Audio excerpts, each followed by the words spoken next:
Hi, and welcome to the Men on the Path to Love podcast. Bonus episode, How to Reconnect Separated Husbands with Their Wives, with author Randy Pryor. I'm Bill Simpson, your host. I coach men who are struggling in relationship, how to communicate effectively, build trust, and deepen intimacy so they can be the best version of themselves in relationship and live the life they love. Randy Pryor is the author of S.O.S Reconnect. It's a how-to book for reconnecting separated husbands with their wives. Randy is very passionate about his work, and he kindly shares some of his useful tips from his proven system that has helped men who are separated discover the best version of themselves and to reconnect with their wives. It is possible. So stay with me. You just might learn something. It's the Men on the Path to Love podcast. Welcome, Randy, to Men on the Path to Love. Thank you so much. It's a pleasure to be here. Glad to have you, man. Before we get into what you do and reconnecting husbands who are separated with their spouses, I always tell stories on my show, whether it's my story or my client's story. So I ask my guests, tell me your story. How did you get from where you were to where you are now? And it's a pretty fascinating story. So I'm looking forward to hearing more of it.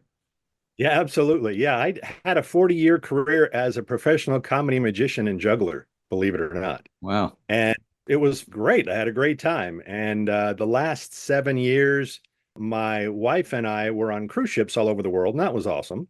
But we decided to start a family and have kids, and we didn't want to do it on the open ocean. So we got off the ships, and I had about 3 different theaters locally that I could, work all the time. And in a span of about 60 days, 2 of them closed.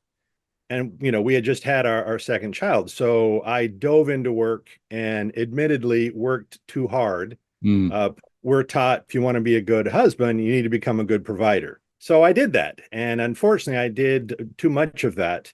And after 14 years, she said, yeah, I don't love you anymore. I want a divorce. Oh, wow. That was devastating in a single word. Sure. So I actually went to my church and I there had a support group there for separated guys. And I dove in and I learned everything I could. And about 6 months later, they asked me to become a leader. And that was 14 years ago. And I'm still there. Wow. So how did that apply to your life? Were you able to reconnect in any kind of way with your spouse?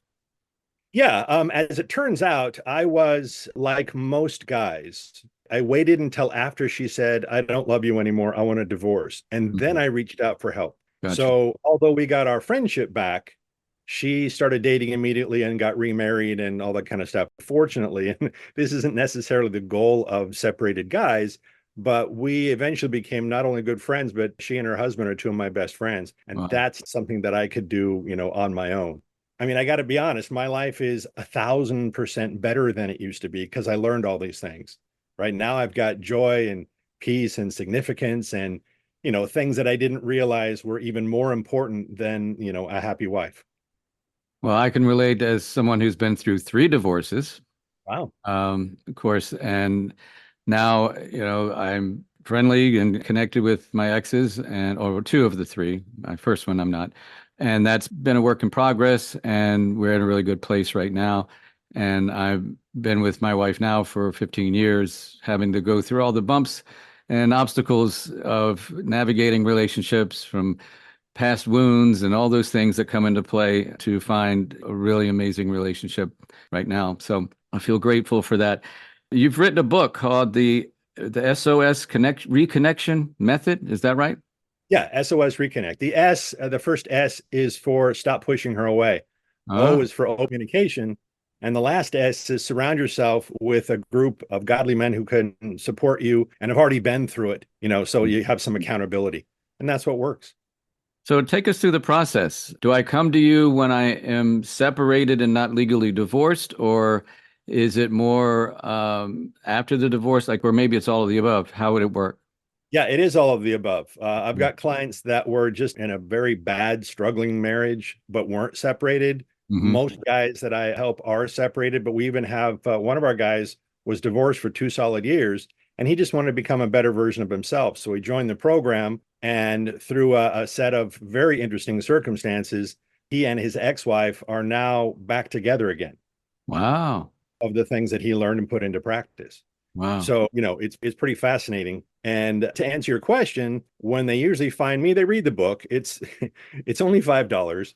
And they read the book and they go, wait, this makes a lot of sense. Okay, I can see it. See, the very common phrase that most of us use is, well, I knew it was bad, but I didn't think it was that bad. Mm-hmm. Yeah, Right. sure. So the way it works is obviously, and you know this on your show, men and ladies are different. Okay, we're made differently, right? Okay, the ladies have the emotions and the nurturing and the intuition and great stuff, right? There's no mistakes there. But that's not how we're made. We have the logic and the need to fix things. That's Mm. in our DNA, right? It's how we're made. So we think that everything in our life is a two-step process. Something's broken, let's fix it. And Mm. that's what works everywhere else. Works in our job, works in life. Okay, so we look at the relationship, and if something's broken in our marriage or a relationship, we think, okay, well, let's work on it. Let's fix it. Right. The problem is that's not their perspective. Women look at it like, okay, if it's broken, first we have to reconnect. Mm. And if we reconnect, then we'll fix it, right? Then we'll start to work on it. You both have to be seen and heard in this situation, especially if she's the one pulling out, you know? Right, exactly. And we think that we'll get closer by fixing the issues. It's kind of like sex. With sex, men know that we feel more connected to our significant other, our wives, when we have sex. Hmm. But we also understand that unless a wife feels connected to their husband, there won't be any sex. Okay. Yep. Yeah, and the deal is, and I have lots of little phrases that help me remember the concepts. Basically, it comes down to this: your wife needs to be able to imagine that life with you could be better than it's ever been. And right now she can. If there's a separation, she's thinking two things. She's thinking, I can't stand the way it is, and I can't imagine that it will ever change permanently. And it Hmm. doesn't mean it can't change and get better. It just means that she can't imagine it. And that's based on her personal experience. In fact, her biggest fear is that you do change and things are great for a while. You guys get back together. And it's wonderful for a while. And Hmm. then it slides right back into how it used to be. And I always say that's how the brain works. We think, oh, because we learned something and we go back to the gym and we're, doing it for a month or two and then we slide back.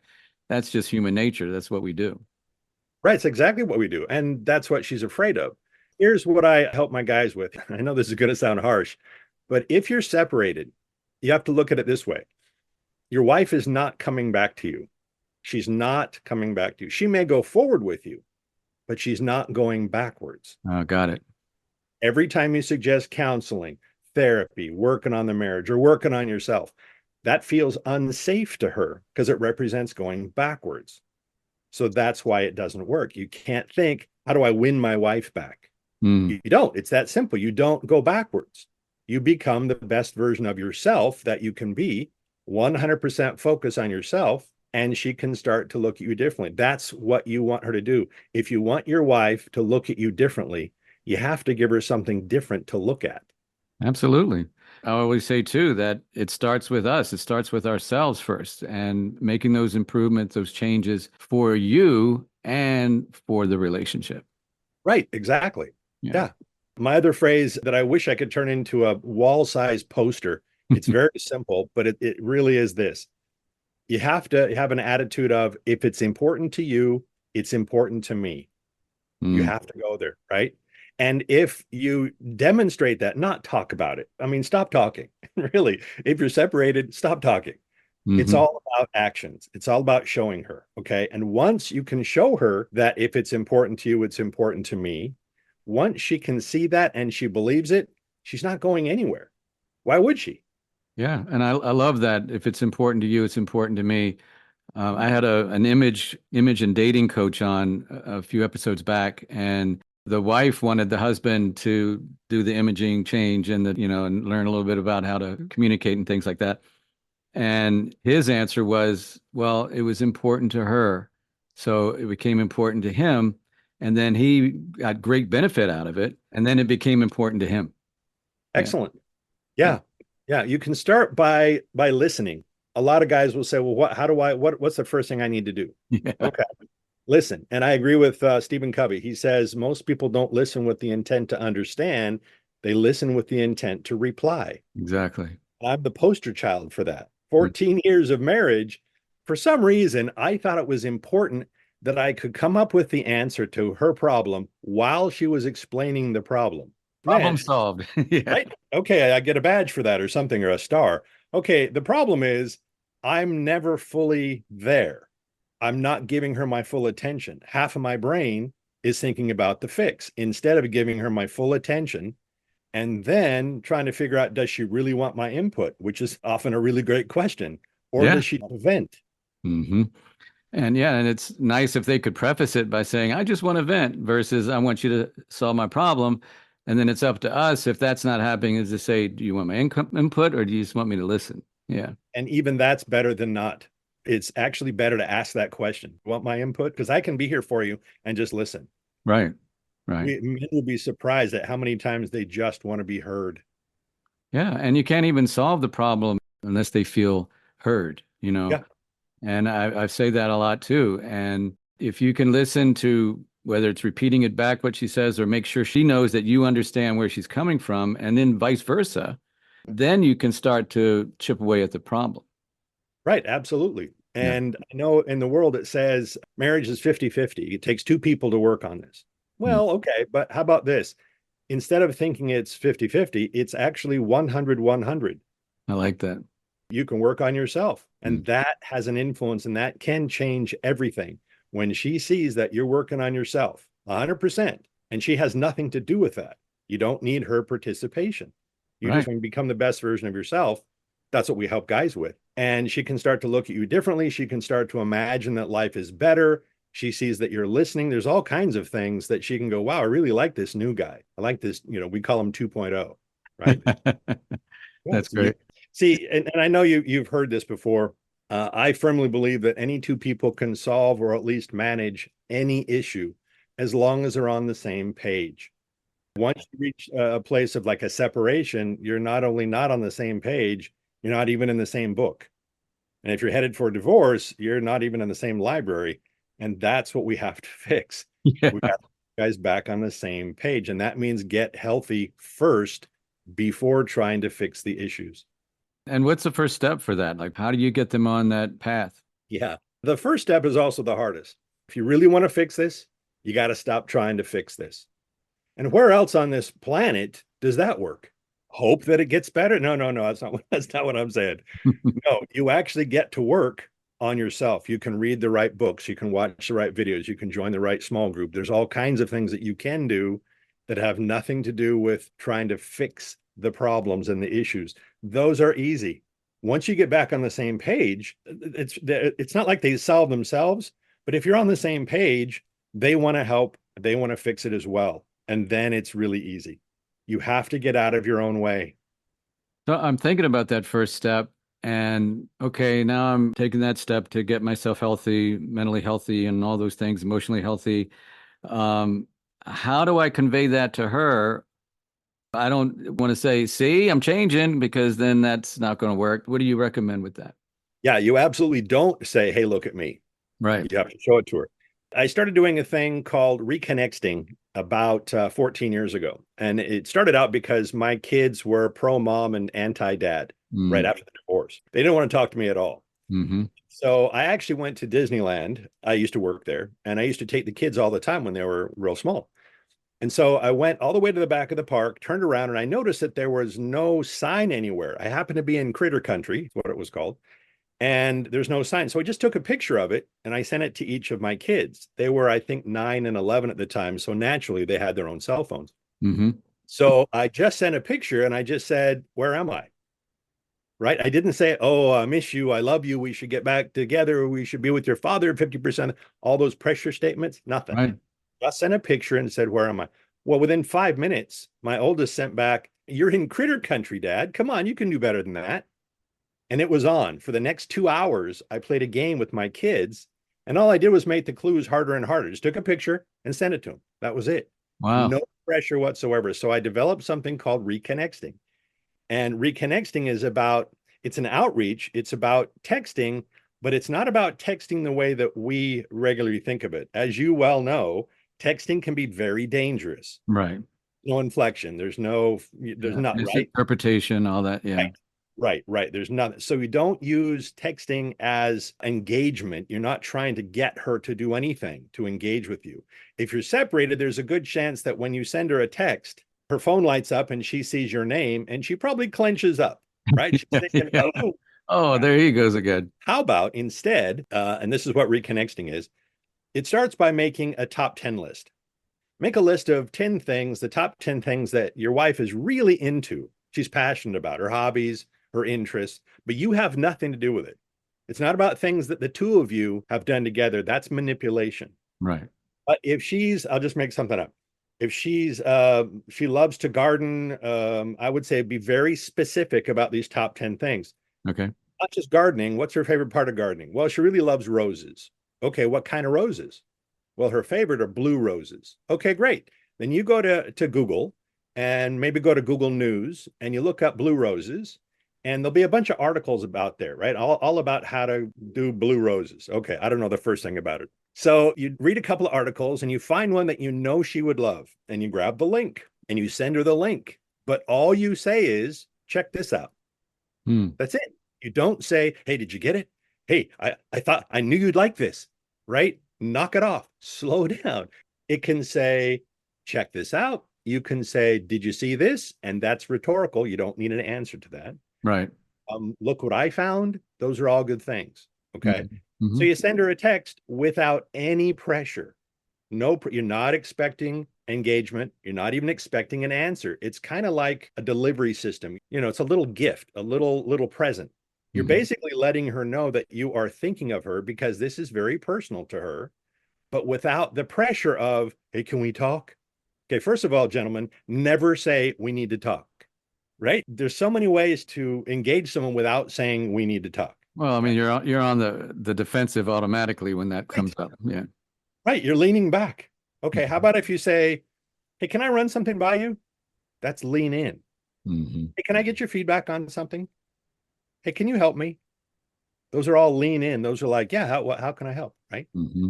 So you'd send her one of your top 10 things that create a little list, send her a text, and then see what happens. Don't expect a reply. Don't tell her you miss her. No pressure. And don't do 2 or 3 in a day. That's a full court press, Yeah.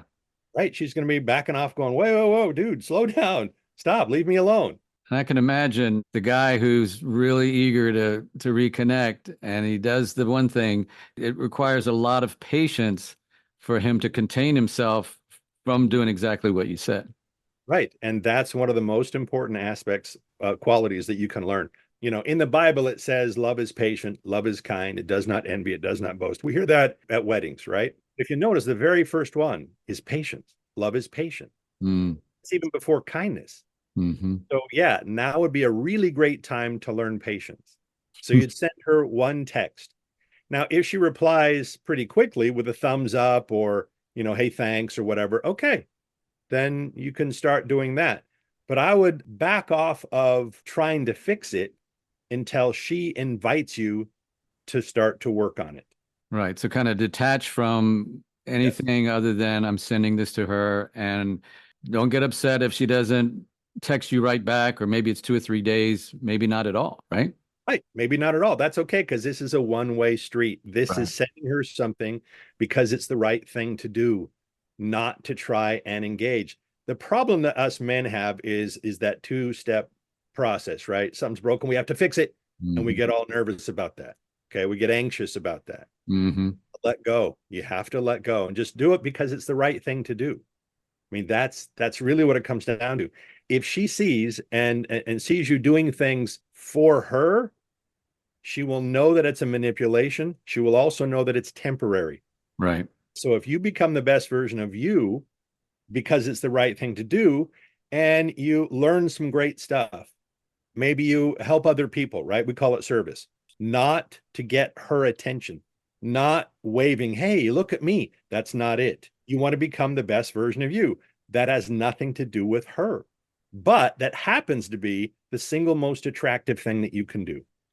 Yeah. And I'm thinking, if she doesn't respond at all, what do I do? I don't One send more day. anything else until she responds, right? You'd wait 2 or 3 more days. Hmm. Yeah, you wouldn't do it right away. If she completely ignores it, which is very common, you wait 2 or 3 days, you pick something else off of her top 10 list, and it doesn't have to be an article. Okay. You Hmm. can go, if you guys are married and maybe have kids, go into on your phone, go to your photos, go back as far as you can, right? Years and years if you can. Grab a picture of the kids when they were small. Okay. And you're not in the photo. It's not a big happy family photo, just the kids. Hmm. You send it to her. And all you say is, look what I found.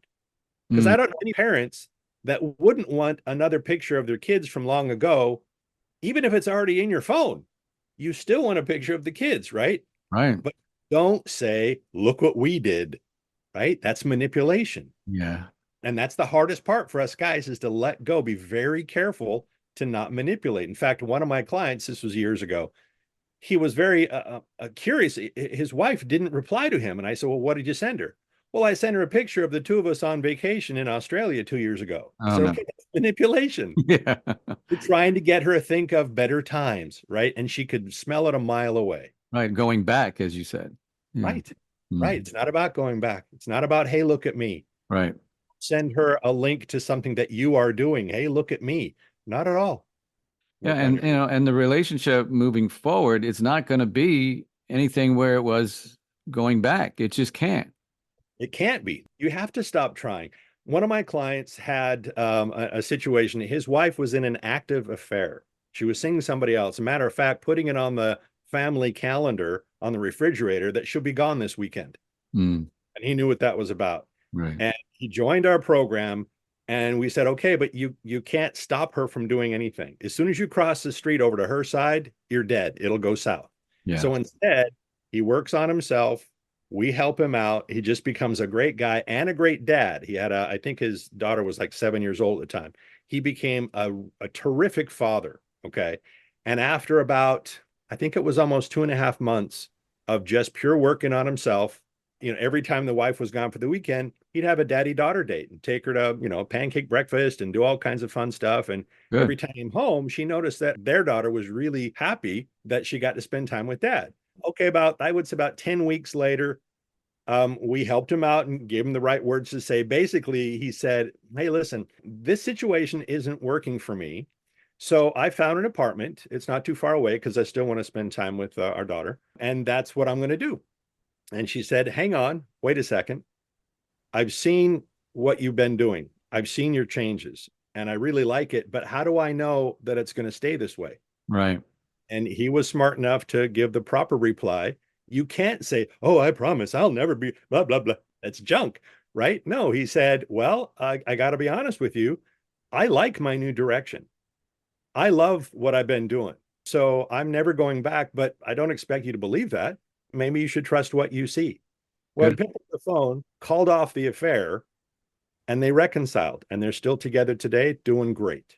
That's awesome, man. What a great story. Well, I know you mentioned in your profile that there's a superpower out there that you incorporate. What is that superpower? Well, the superpower is letting go. The superpower is not about trying to fix the issues and work on the marriage and do all that kind of stuff. Okay. Getting her back cannot be your goal. And that's the hardest part. Okay. Let's say that your goal is I want my wife back. Okay. The best way to do that is to change your goal from getting your wife back to simply becoming the best version of yourself possible. Period. And yeah, period. That's all. Yeah, Mm, my stuff is faith based, and that's what works because we can't change her mind, but God can. mm, hmm. That's just the bottom line of it, right? Yeah, We have guys that have success stories like crazy, but the success can't be dependent on someone else. How can someone guarantee what someone else is going to do? you can't. Can't, Yeah. but you can guarantee what you're going to choose to do. It's the best thing that God ever gave us was our own choices and attitudes. And I think, based on what you're saying, it's a win-win no matter what, because if you're going to be a better you, the best version of yourself for you, Right. and she doesn't want you, well, at least you've stepped up and you're ready for the next one. Right. And you can feel great for the rest of your life because you know you've done everything. You don't want to get down, a year or two or three down the line thinking, well, I should have done this, or I could have done better. I could have done that. Right. Right. It's been 14 years since my divorce. I know that I did absolutely everything that I could, and I feel great about it.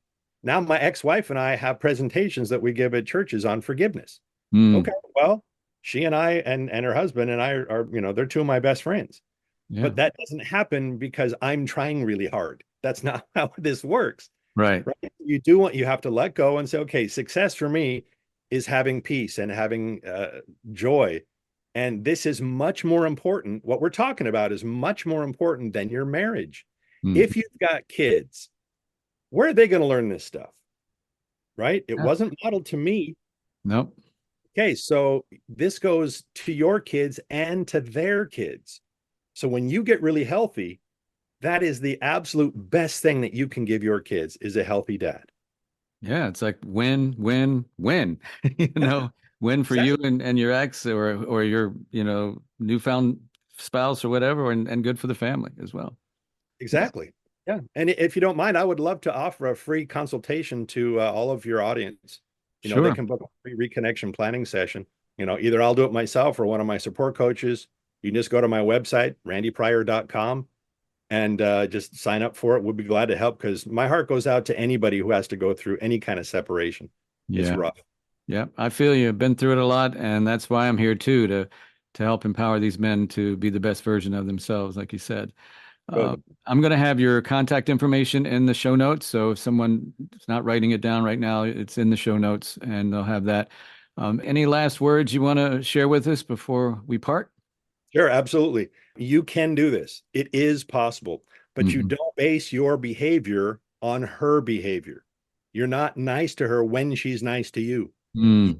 you lead by example, right? And what I say is just do the next right thing for the right reasons with the right heart and leave the outcome to God.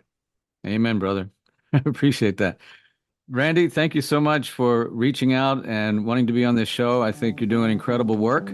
I wish you continued success. Thank you so much. God bless. God bless. And that will do it for this bonus episode of the Men on the Path to Love podcast, How to Reconnect Separated Husbands with Their Wives, with author and coach Randy Pryor. I'm Bill Simpson, your host. Thanks for listening. I do appreciate it. And a big thank you once again to Randy Pryor for sharing his wisdom with us. You can find Randy's contact information in the show notes. Now, coming up on the next episode of the Men on the Path to Love podcast, I will cover a very sensitive topic, and that is, how do you navigate the loss of your spouse or partner? I will share Angel's story about his journey of losing his wife, Rosie, to breast cancer, and how he courageously embraced his pain, his vulnerability, and his faith to heal after such a tragic loss. Please join me for the How to Heal After the Loss of Your Spouse or Partner episode. Now, if you have a topic you'd like for me to cover or have an issue in your relationship you need help with, please check out my website where you can email me or schedule a free call. Just go to menonthepathtolove.com. And if you know someone you think might benefit from listening to this podcast, please pay it forward, share the link, and share the love. And until next time, keep your heart open and stay on the path to love.